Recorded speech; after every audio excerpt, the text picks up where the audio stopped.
সুপ্রিয় দর্শক, সবাইকে শুভেচ্ছা। সমকালীন বিভিন্ন ঘটনা নিয়ে আর টিভি সরাসরি আলোচনা অনুষ্ঠান লিটল টাওয়ার ডেমোক্রেসিতে আপনাদের সবাইকে স্বাগত জানাচ্ছি আমি হাসান আহমেদ চৌধুরী কিরণ। দর্শক, আজ আমাদের আলোচনার বিষয় ফিরে দেখা 2014। দর্শক, এই বিষয়ে আলোচনার জন্য আজ আমাদের স্টুডিওতে অতিথি হিসাবে দুজন সম্মানিত অতিথি আছেন। তারা হচ্ছে নিরাপত্তা বিশ্লেষক ও কলামিস্ট মেজর অবসরপ্রাপ্ত জিল্লুর রহমান, এবং একই সাথে রয়েছেন শেরেবাংলা ন্যাশনাল ফাউন্ডেশনের সম্মানিত চেয়ারম্যান AK ফাইজুল হক রাজু। দুজনকে অভিনন্দন জানাচ্ছি আমাদের আজকের এই অনুষ্ঠানে। দর্শক, চাইলে আপনিও আলোচনায় অংশ নিতে পারেন, জানাতে পারেন আপনার মূল্যবান মতামত, এবং এই জন্য আপনি ফোন করুন টেলিভিশনের পর্দায় যে নম্বরগুলো দেখা যাচ্ছে সেই নম্বরগুলোতে।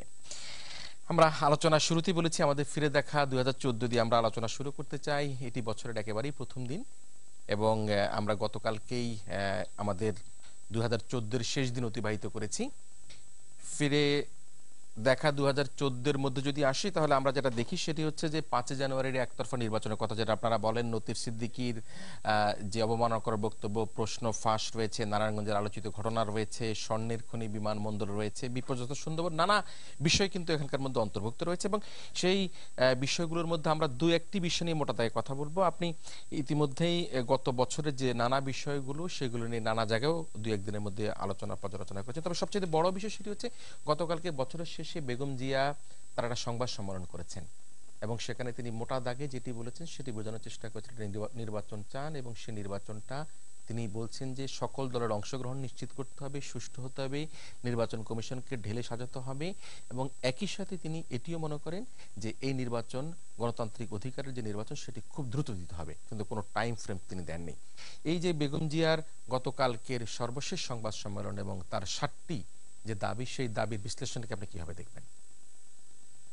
আমি সর্বপ্রথম নববর্ষের সমস্ত দর্শক শ্রোতা সবাইকে শুভেচ্ছা জানাই, আর টিভির কর্তৃপক্ষ এবং কলাকুশলী যারা আছেন সবাইকে। গণতন্ত্রের জন্য এটা অত্যন্ত একটা ইতিবাচক দিক আমি দেখি, এ কারণে যে একটা স্টেলমেট কন্ডিশনে ছিল দুইটা দল, যে কোনো ক্রমেই কোনো একটা ক্লু পাওয়া যাচ্ছিল না যে একটা ডায়ালগ বসার মতো একটা পরিবেশ তৈরি করার। একদিকে সরকার অনমনীয়, অন্যদিকে বিরোধী দলও প্রচণ্ড রকমের দৃঢ়তার সাথে দাবি করছিল যে একটা তত্ত্বাবধায়ক নির্দলীয় সরকারের অধীনে নির্বাচন তারা ইমিডিয়েটলি চায়, এবং সরকারকে তারা ক্ষমতার থেকে বিচ্যুতি করতে চায়। এখন সব কিছুর মূলে যে কালকে উনি যে সাংবাদিক সম্মেলন করে যে কথাটা বলেছেন, এটা গণতন্ত্রের জন্য অত্যন্ত ইতিবাচক এবং শুভ দিক। আমি মনে করি যে তিনি উপলব্ধি করেছেন যে ডায়ালগ সবচাইতে ভালো মাধ্যম, যেটা দিয়ে আমরা অনেক সমস্যার সমাধান করতে পারি। রাজপথে গত একটি বছর উনি লড়াই করার জন্য তেমন কোনো নিদর্শন দেখাতে পারেন না, না পেরেছেন কর্মীদের মাঝে, না পেরেছেন জনগণের মাঝে। তার একটা কারণ, সরকার তার সমস্ত শক্তি দিয়ে আওয়ামী লীগের মতো এত বড় একটা দল, তার সমস্ত অঙ্গ সংগঠন সহ তাদেরকে প্রশাসন ব্যবহার করে, পুলিশ ব্যবহার করে, র্যাব ব্যবহার করে, তারপরে দুদককে ব্যবহার করে টোটাল একটা বছর তাদেরকে ব্যস্ত রেখেছে আদালতের বারান্দায় লেফট রাইট করা নিয়ে। জি, আমি শুধু একটু ইন্টারাপ্ট করি, তাহলে আপনি কি বিএনপি কে ছোট দল হিসেবে ভাবছেন? যেটি বললেন আপনি, না, ছোট দল হিসেবে ভাবছি না। বিএনপি এবং আওয়ামী লীগ এদের ভোটের পার্সেন্টেজ আমি বলি, গত এক বছর আমি যে জায়গাটা আপনার সাথে স্পষ্ট জবাব চাই সেটা হচ্ছে আপনি যেটি বললেন গত এক বছর তারা আদালতের বারান্দা লেফট রাইট করেছে, তাহলে পরবর্তী এক বছর তারা কি করবেন? তার পরবর্তী বছর কি করবেন? সেই জায়গাটা, কারণ মামলা যদি হয়ে থাকে, মামলা তো শুরা হয়নি, মামলা তো জাজমেন্ট হয়নি। সেই জায়গায় আসছি।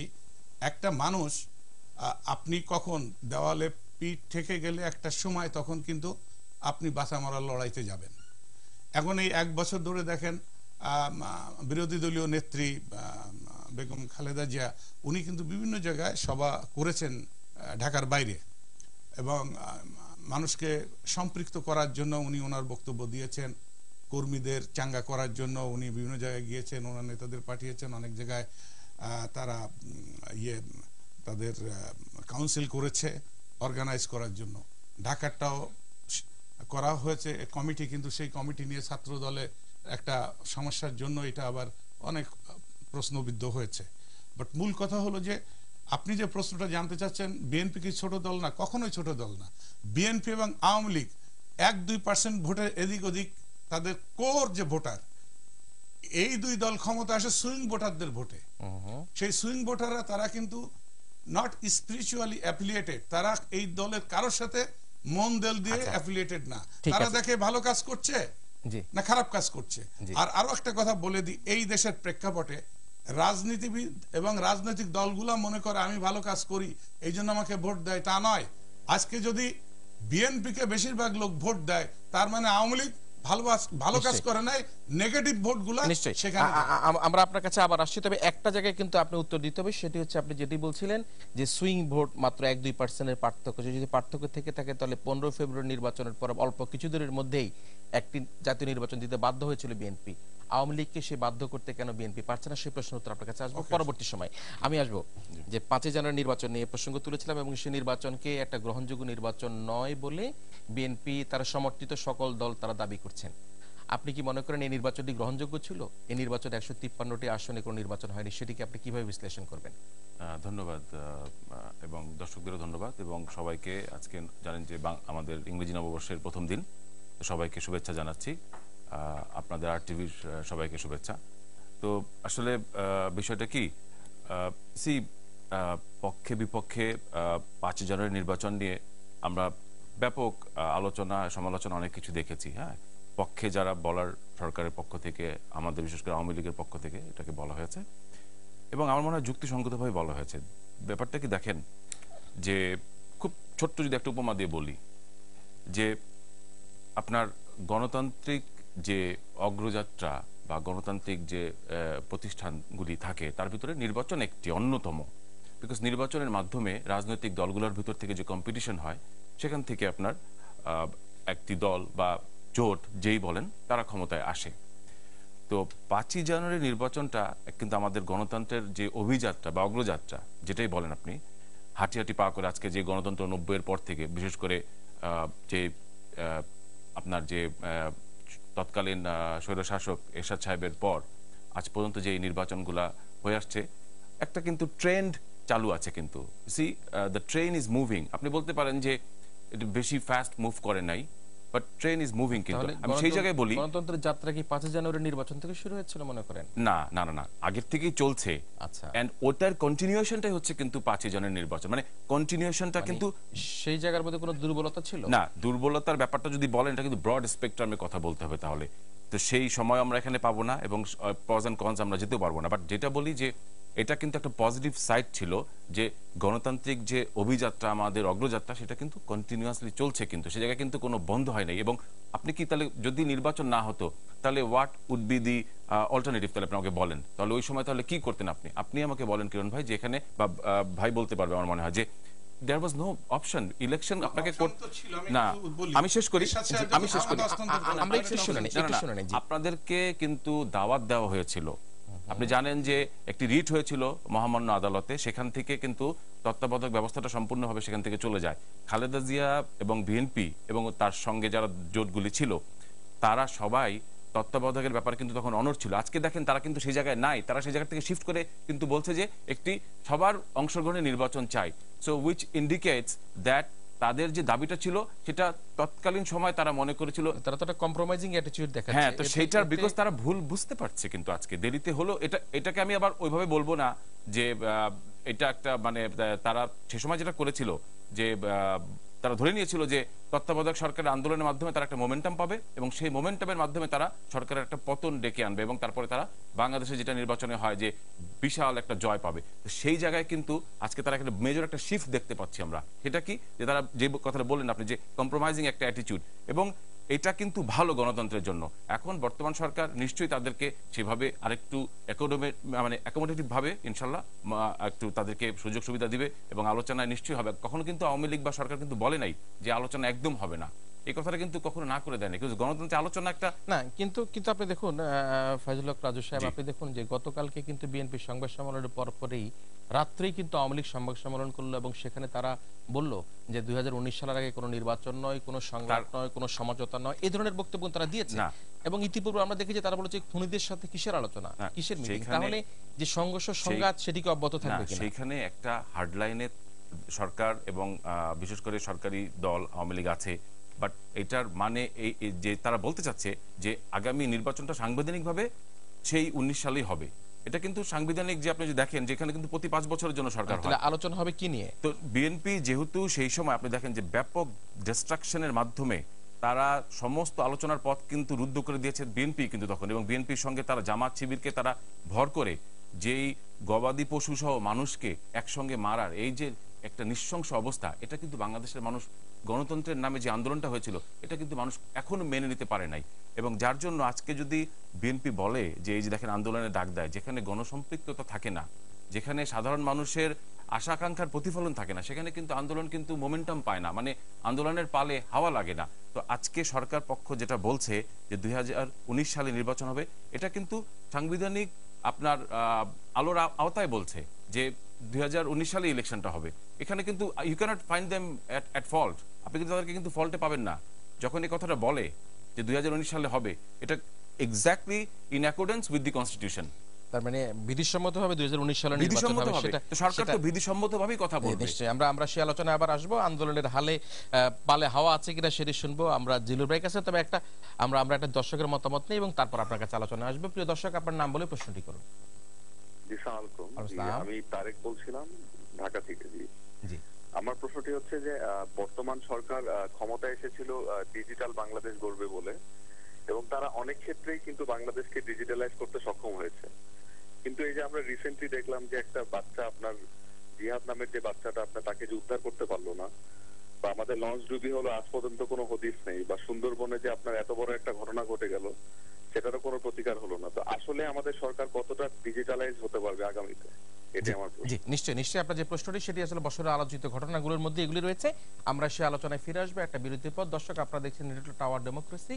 এবার একটা ছোট্ট বিরতিতে আমাদের যেতে হচ্ছে। আমরা ফিরবো কিছুক্ষণ পরে। আপনারা দয়া করে আমাদের সাথে থাকবেন।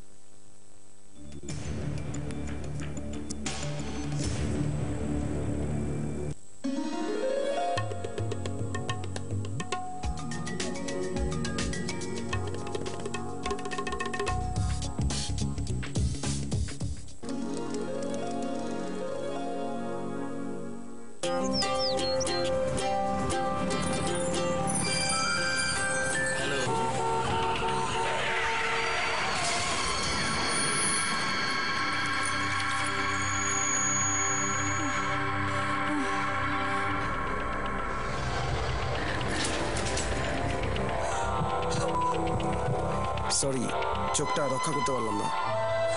সাবধানে গাড়ি চালান, একটি দুর্ঘটনা সারা জীবনের কান্না। এসে গেল টাটা SEX2, নতুন ডিজাইন, আধুনিক ড্যাশবোর্ড, অধিক মাইলেজ। দামে কম, কামে বেশি, লিটল মোটরস লিমিটেড। এসে গেল জ্বালানি সাশ্রয়ী ইন্ডিগো সিডান কার, বিভিন্ন রঙে পাওয়া যায়। একবার ফুয়েল নিয়ে 600 কিলোমিটার পথ চলা, আধুনিক design, little motors Limited. Tata xenon pickup, শক্তিশালী 4 cylinder diesel engine.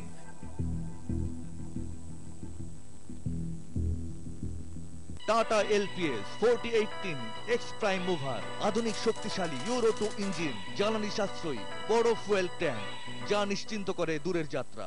Tata LPT 909 EX2, মাটি, বালু, ইট, পাথর পরিবহনের জন্য বিশেষভাবে তৈরি নতুন প্রজন্মের truck, Nitol Motors Limited.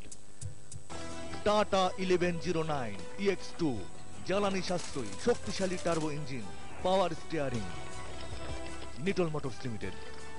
Tata SFC 709 tipper, অধিক ক্ষমতা সম্পন্ন, শক্তিশালী টার্বো চার্জ ইঞ্জিন, জ্বালানি সাশ্রয়ী, Nitol Motors Limited. Tata super Ace, শক্তিশালী 4 cylinder diesel engine, power steering, Nitol Motors Limited. এসে গেল ইন্ডিকা ভিস্তা, আরামদায়ক ভ্রমণের জন্য আধুনিক ডিজাইন ও জ্বালানি সাশ্রয়ী।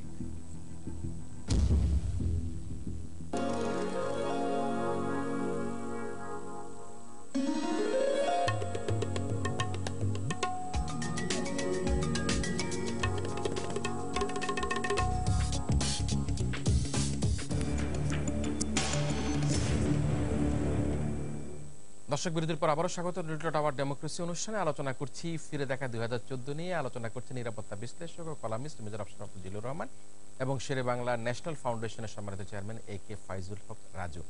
আমরা কথা বলছিলাম যে বিষয়গুলো নিয়ে, সেই বিষয়ে দর্শক আমাদেরকে মোটা দাগে জানতে চেয়েছেন। সেটির মধ্যে আমাদের সর্বশেষ যে ঘটনাটি দুঃখজনক এবং আমরা সেখানে দেখেছি এক ধরনের সরকারের পরাজয়ের ব্যর্থতার কথা আমরা দেখেছি, যেটা জিহাদের উদ্ধার করার বিষয় নিয়ে। কিন্তু একটা বিষয় দর্শক বলেছেন জনাব তারেক, আমি তার সাথে সমর্থন করেই বলছি, কিন্তু সেখানে তো সরকারের কোনো আন্তরিকতার ঘাটতি ছিল না।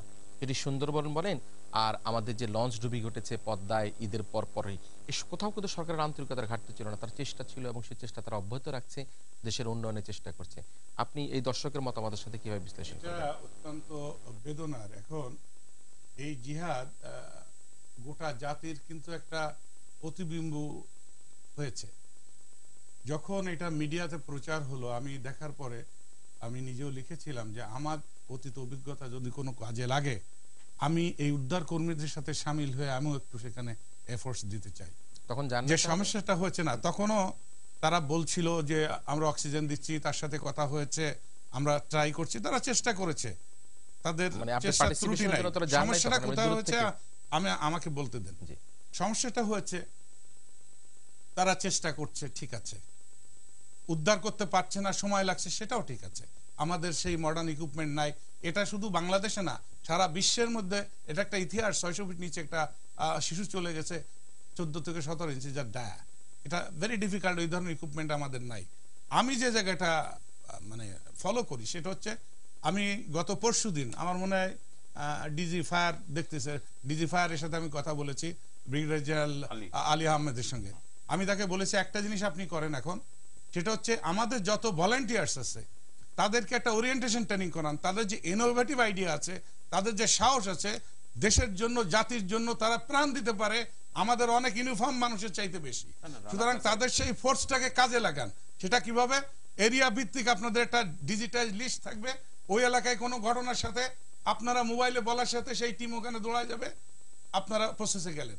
এই সমস্ত স্বেচ্ছাসেবকদের একটা অসুবিধা কি, তারা সিকিউরিটি মেজার্স গুলো সম্পর্কে সচেতন না, তারা অত্যন্ত আবেগময়। সেই ট্রেনিংটা যদি 7 দিন ডেকে ডিজি র্যাপ করা, ওই ডিজি ফায়ার করিয়ে দেয়, ফায়ার ব্রিগেড করিয়ে দেয়, তাহলে আমার মনে হয় জিনিসটা ভালো হয়। যে জিনিসটা আমার খারাপ লেগেছে, আমি উঠাইতে পারি নাই, ঠিক আছে, আমি কি করে বলি এখানে পড়ে নাই। তারপরে কত অমানবিক, যার বাচ্চা হারিয়েছে তার পিতাকে তার স্ত্রীর কাছ থেকে এইরকম শোকে ব্যাপবল একটা পরিবার থেকে 12 ঘন্টা পুলিশ আটকে রেখেছে। কেন রেখেছে পুলিশ আটকিয়ে? স্বরাষ্ট্রমন্ত্রী যখন বলেছেন যে এখানে মনে হয় নাই অন্য কি হতে পারে, তখন পুলিশ চেষ্টা করেছে যে মন্ত্রী মহোদয় যা বলেছে সেটাকে এস্টাবলিশ করতে হবে।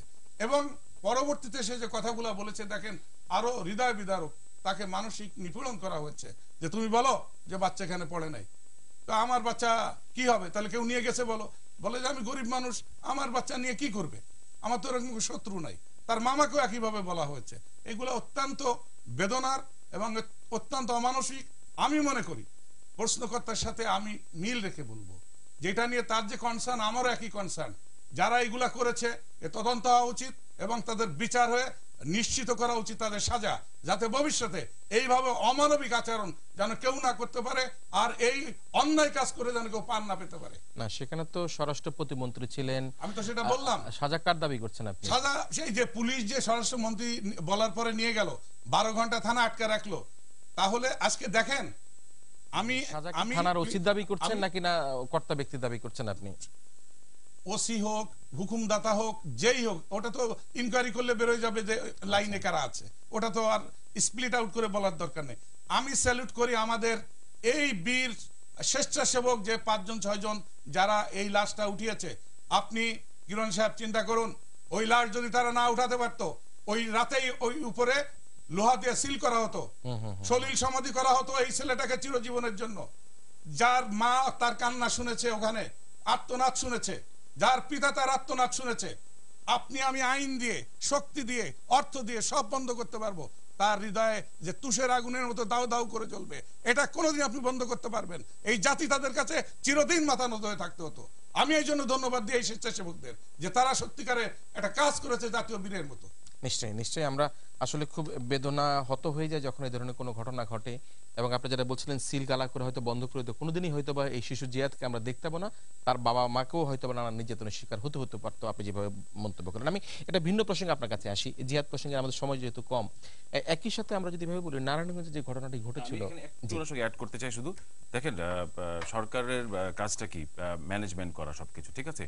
তো সব ক্ষেত্রেই সরকার, এটা কিন্তু খুবই বড় যে একটা বিষয় ছিল টেকনোলজির দিক থেকে তা কিন্তু না। ইন টার্মস অফ আপনি যদি টেকনোলজির কথা চিন্তা করেন, এটা কিন্তু ওরকম বড়, তবে একটু ক্রিটিক্যাল ছিল এই জন্য যে ওই পাইপের ভিতরে যখন শিশুটি পড়ে যায়, হ্যাঁ, তারপর থেকে কিন্তু ওখান থেকে বের করে আনার ব্যাপারটা কিন্তু টাফ ছিল আর কি। তো যাই হোক, সাধারণ মানুষের সবার একটা সম্পৃক্ততা ছিল, বিশেষ করে মিডিয়ার একটা ভালো পার্টিসিপেশন ছিল, এগুলো কিন্তু খুব পজিটিভ দিক। সরকারের একদম সর্বোচ্চ পর্যায় থেকেও কিন্তু বলা হয়েছে এটাকে ক্লোজ মনিটর করার জন্য। কিন্তু যেখানে সমস্যাটা হয়, এই ধরনের জাতীয় দুর্যোগপূর্ণ বা মনে করেন যে কোনো ক্যালামিটি বা ন্যাচারাল ডিজাস্টার, যাই হোক, আমার একটা ব্যক্তিগত একটা মানে আপনার ওপিনিয়ন বলতে পারেন যে একজন বা দুইজন খুব দায়িত্বশীল লোকেরই কথা বলা উচিত, এবং যার আন্ডারে এই জিনিসগুলো ঘটে বা যেসব ডিপার্টমেন্টের আন্ডারে, তাদেরই এইসব ব্যাপারে কথা বলা উচিত। ঢালাওভাবে সবাই যদি নিজস্ব ভার্সন নিয়ে আসে, তখন কি হয় কি মিসলিডিং ব্যাপার হয়, এবং মানুষের তখন হয় কি আশা এবং প্রাপ্তি দুইটার একটা বড় একটা ব্যবধান আসে, তখন কিন্তু একটা বড় ডিসকন্টেন্ট শুরু হয়। তো সেই ফ্রাস্ট্রেশনটা কিন্তু এত কথা তাদের বলতে হবে কেন কাজের সময়? একটা হাইপ তৈরি করার কিন্তু কোনো মানে হয় না। মানে আমি সেটা সবার জন্য বলছি, বিকজ এই শিশুটি কিন্তু আমাদের সবার।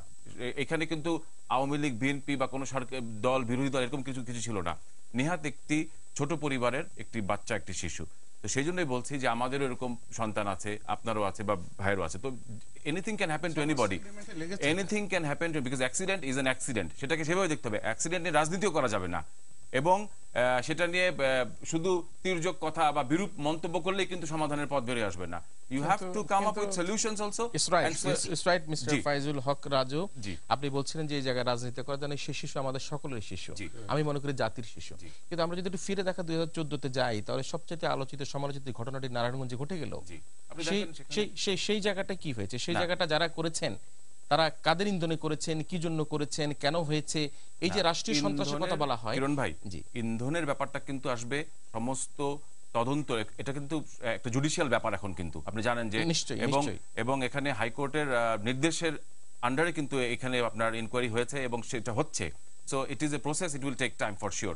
বাট যেই জিনিসটা এখানে আপনি you must take into consideration খুব সিরিয়াসলি, সেটা হচ্ছে যে সরকারের সর্বোচ্চ পর্যায় থেকে কিন্তু সম্পূর্ণ সদিচ্ছা, এখানে এক্সপ্রেশন অফ যে ইন্টারেস্ট, সরকারের মানে সর্বপ্রকার সহযোগিতা এবং স্বচ্ছতা, এটা কিন্তু আপনি দেখেন যে একদম transparent, it's as clear as anything. Supplement করি এই নারায়ণগঞ্জের ঘটনাটা, এটা উনি সঠিক বলেছেন, সর্বোচ্চ পর্যায়ের উইদিন নো টাইম বলেছে এদেরকে অ্যারেস্ট করো। না, আমি বলি যে এখানে একটা জিনিস জাতি জানে না, আমি একটা কলম লিখেছি, হয়তো পত্রিকায় যে কোনো সময় আসতে পারে। 27 তারিখে নারায়ণগঞ্জে ঘটনা ঘটার পরে আমি র্যাব হেডকোয়ার্টারে পিছিয়ে লেগেছিলাম যে এই ঘটনাটা কি, বারবার রিং করতেছিলাম, এবং তারাও তখন কুল কিনারা করতে পারে নাই। 27 তারিখে রাতে এই মেজর আরিফকে র্যাব হেডকোয়ার্টারে ইন্টারোগেশন করা হয়েছে, এবং সেই রাতেই তার কাছ থেকে কথা বের করা হয়েছে, এবং এটা অনেক কাহিনী, এটা অল্প সময় বলে শেষ করা যাবে না। সকালবেলায় মহাপরিচালক এই মোখলেসুর রহমান, তারপরে আর একজন আছেন কর্নেল জিয়া, এরা প্রধানমন্ত্রী, মাননীয় প্রধানমন্ত্রীর কাছে গণভবনে যে দেখা করেছেন, যে ঘটনা এই মাননীয় প্রধানমন্ত্রী দেখা করেছেন, আমি বলছি ঘটনাটা আমি জানি। প্রধানমন্ত্রী বলেছেন যেই হোক অপরাধীকে অপরাধীর মতো শাস্তি করতে হবে, তাদেরকে পুলিশের হাতে হ্যান্ড ওভার করে দেন। অর্থাৎ সবকিছু চলেছে। প্রধানমন্ত্রী কিন্তু একটা কথা, অনেকে আমরা তো কথা বলি বেশি, প্রধানমন্ত্রী একটা কথা বলেছিলেন, মাননীয় প্রধানমন্ত্রী, যে সব যদি হাইকোর্ট বলে তা আমরা কি করি। দ্যাট মিনস বিফোর দ্যাট মাননীয় প্রধানমন্ত্রী কিন্তু অ্যাকশন শুরু করে দিয়েছেন। তো এই ল এনফোর্সিং এজেন্সির ভিতরে অনেক কিছু বিষয় থাকে যেগুলা সংবেদনশীল বিদায় বাইরে অনেক সময় এগুলো জানানো হয় না, অনেক ডিটেইল ব্যাপার আছে। তো এই যে জায়গাটা, এখানে কিন্তু একটা বাহিনী কিন্তু জড়িত না, একটা দুইটা লোক জড়িত থাকতেই পারে, বিপদগামী হতেই পারে।